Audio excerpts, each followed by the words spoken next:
Hey everyone, it's Amanda Radke and Chris Earl with CK6 Consulting. And I got to tell you, our crew has been running hard here the last couple weeks, and we're not slowing down as we draw to the end of 2023 and get ready for a busy sales season come 2024.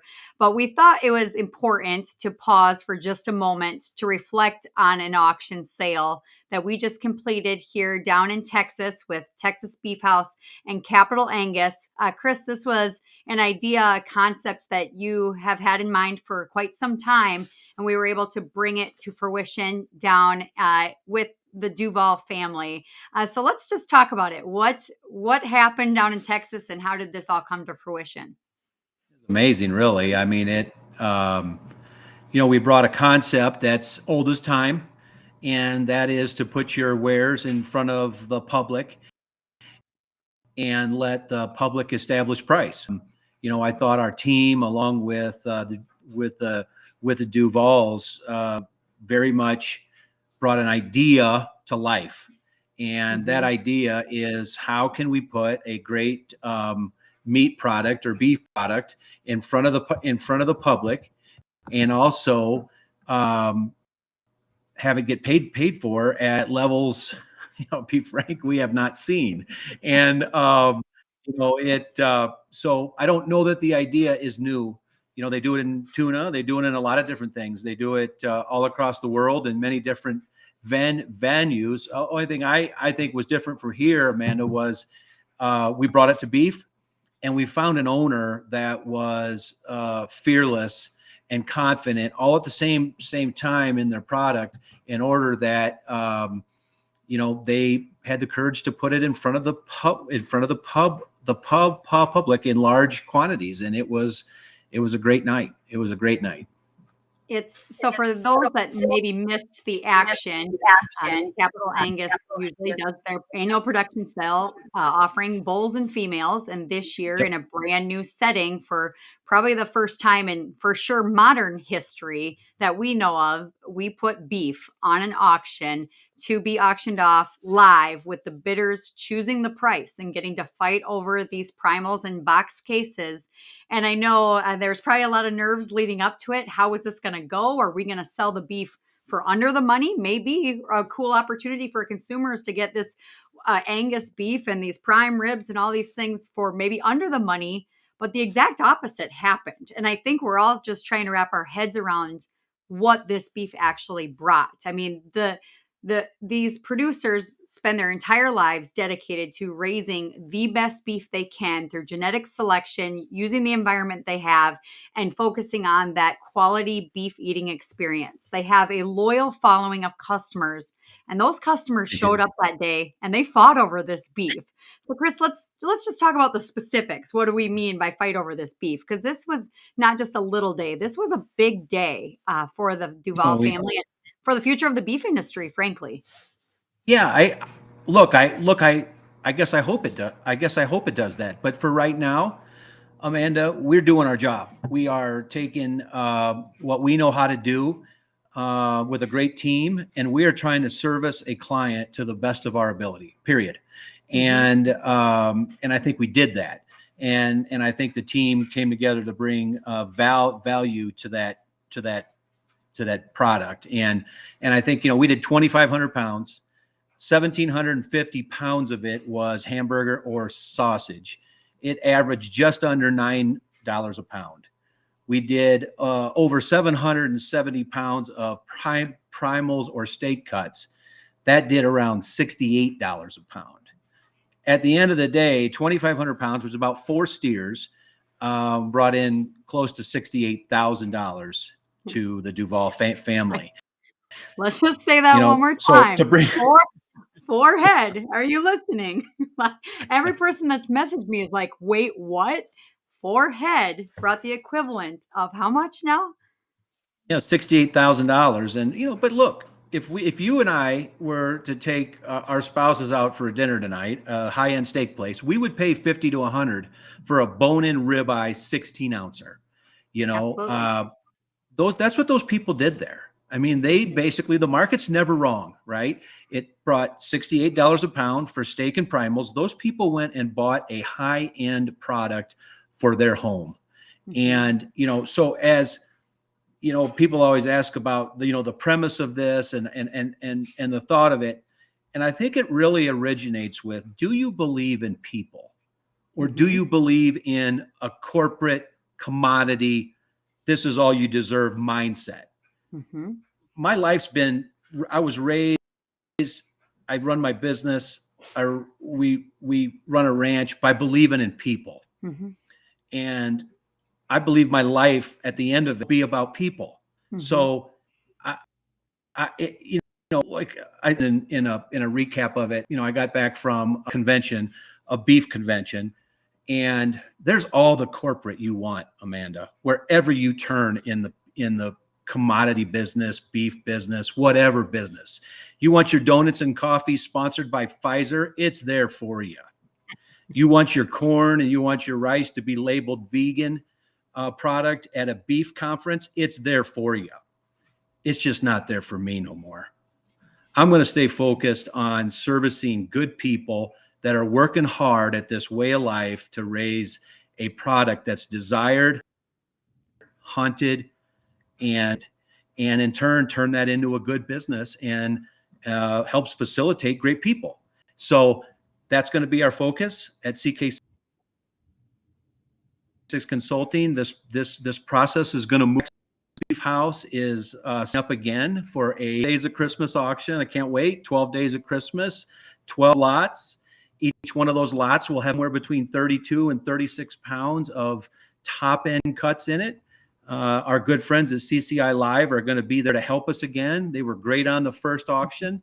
They're going to help us on this one. It's going to be a little different style. We're not going to have a live close with Wes, but we're going to have over basically 2.5 days of bidding, where you can bid from December 1st to December 3rd with what, in our business, we call a horse race finish, which means at the end of the 3 days, you're going to be able to bid. And when you bid, no matter on what item, it's going to extend the bidding clock for, probably 2 more minutes. We'll have to set that time. We'll have to get that narrowed down. But, so December 1 to December 3rd, we're bringing another 400 plus pounds to the market to be auctioned. And I can't wait. I mean, these guys are fearless to try something new. There has been, wildly, the response from beef producers or other cattlemen has been enthusiastic, hopeful, a renewed spirit about them. You and I have talked about this a long time, and how we could bring this to fruition. And I'll never forget, we had a conversation. I was down at your ranch in New Mexico, sitting in the yard, and you pointed out that a cow in the yard, and you said, if you sold it by the burger, she's worth about $8,000, not, 2,500 or 3,000, whatever you'd get at the sale barn. And I think what this represents is taking out the middleman and the cow calf guy recognizing that I'm not always getting a fair shake or a fair price when I just take them to the sale barn. I need to get closer to that consumer retail dollar, because that is where the margin is. That is where the premium is. And right now, 4 guys control 85% of that market. Well, we have some room to play. And there was some naysayers on the internet, of course, and I'd be remiss not to mention it. But one gal basically said, this is not going to work for our beef industry. This is not sustainable. Why should you prop up one beef? And, and it's, the analogy is that, to me, it's like, here was a family that said, hey, we have customers that like what we do and they're willing to pay a premium for it. We're going to just go straight to the people we want to serve and see what they decide it's worth. And to me, that's American entrepreneurship. That's capitalism. And that's the free market. And I'm just on fire about this whole concept, because I listened to a podcast again. I listened to a podcast today again, Amanda, that, really, there's a lot of people that don't like independent thought. Matter of fact, you did as a rebel rouser. You're as brand as, not part of the team, not all this stuff. But look, I've watched this thing for 33 years now. And I'm just telling you, the way this thing's set up, this team ain't working. This team is not working. I'm watching people exit this business in a fashion I've never seen before. So you and I talk often about this is my job is to serve people. and I'm going to help them. I'm going to serve them in order that the people that I know and can help increase margin. And because I want this way of life for them to stick around, no matter what anybody tells me that I am, no matter what anyone says you can't do, that's just not in my wheelhouse. We're going to find great people. We're going to attack this thing. We're going to help those people. There's a lot of people out there that are looking for answers to the global thing here. I'm not. I'm looking for answers for the people that I work with and know and love and all those things. So that's what I'm going to stay focused on. Well, and I think it's important to note we can continue to be united as a greater beef industry on political issues. We can get active. You can go talk to your elected officials. You can fight for that political will to bust up the monopolies and change things up. But a lot of guys are going to go broke if we wait for a political solution. So that's where I think you and I are on the same page. Well, yeah, that's why we're just seeing dispersals every single week.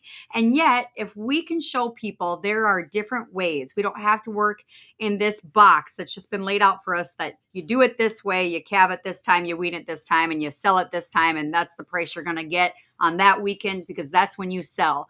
Like, what if we do things a little different? And what if it gives people hope for something, a new idea for their kids or grandkids to pursue? I think it's worth celebrating, and that's why I'm so on fire about it. And that's why, as we lead into the next one, it's what's next. The conservative capitalist part of me believes in people. And look, I hear the mantra across corporate America, across that thing. The basic premise is you people need lead. I hear it all the time. These people need a leader. They need lead. No, they don't. The free market leads. That's who leads. There's experts I run across in my 1,300 and my 130,000 miles across this country. I get a lot of driveways. I get up to see a lot of people. There are brilliant people that run cattle. Brilliant. They don't need lead. They don't need to show what to do. They need a free market. That's what we need here. A free market. And there's a lot of people that, tell you need lead because they don't want you to have a free market because there's power in top.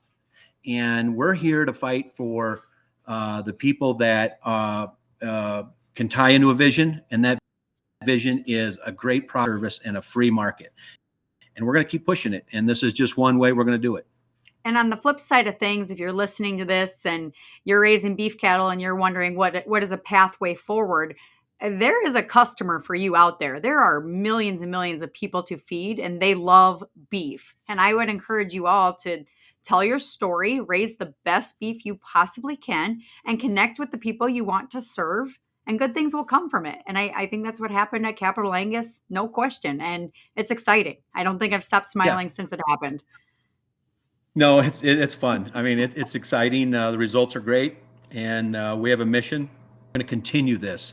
We're developing it. We've been looking at it a long time. Found the right client to start it, and we're going to develop this as a company in order that this hopefully reaches out to more people that want the service, that want the professionalism I hope the company brings, in order that we can bring a great product to the market, because I think it brings unbelievable results to people that I love working with, and that's small town America that have a valued meat product that are looking for other ways of income in order to create the margin that they need to perform in rural America. And I think we might have just found something that I'm hoping. That's what I'm praying for, and I hope this thing takes off. So I do too. And I think anytime you can create new options for marketing to capture value, to have a competitive marketplace, bring it on. That's what it's all about. I think that's what we stand for here at CK6 Consulting. So again, we want to remind you guys to tune in and share with your friends and family and loved ones. The best gift you can possibly give at Christmas time is beef. Fantastic. Hands down. Yep. Nobody's going to complain about it. So check it out on CCI.Live on December. It starts December 1st, runs through December 3rd, ends at 3 p.m. with a horse race finish. There's going to be 12 very Merry Christmas lots to choose from. And you can always contact the CK6 team or the DuVall family at Capital Angus and Texas Beefhouse for more information. Awesome. Can't wait. Take care, Chris, and God bless everyone. Thanks, Amanda.